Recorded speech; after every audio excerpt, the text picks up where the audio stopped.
পেশা হিসেবে আমি একজন রেস্টুরেন্ট ওয়েটার। আর ওয়েটারি করে আমার জীবনযাপন চলে বা আমি ডাল ভাত খাওয়ার চেষ্টা করি।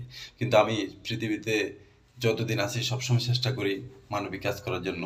আর আমার সবচেয়ে ভালো লাগে ওয়েটার হিসেবে যখন আমি মানুষকে খাবার পরিবেশন করি। এদের মধ্যে আমার খাবার পরিবেশন করার লোকদের তালিকাতে অনেক ভিআইপি আছে, অনেক ভিআইপি। যেহেতু আমি প্রথম শ্রেণীর একটা রেস্টুরেন্টে চাকরি করি, ভিআইপি বাংলা রেস্টুরেন্টে।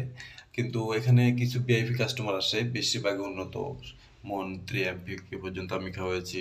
পৃথিবীর বিভিন্ন উন্নত খাবারগুলা যেগুলো তৈরি হয় সেগুলো আমি খেয়েছি, কিন্তু খাওয়াচ্ছি। কিন্তু আমার সবচেয়ে ভালো লাগে যখন গরিব অসহায় নিরীহ কোনো মানুষকে খাওয়াতে পারি, ক্ষুধার্ত, কিন্তু তার টাকা নেই, তখন তা আমার ভালো লাগে। আমি জীবনে অনেক গেস্টকে খাওয়াইছি যাদের কাছে টাকা ছিল না। কিছু কিছু মালিক মাফ করে দিয়েছে, আর কিছু মালিক মাফ করে নাই।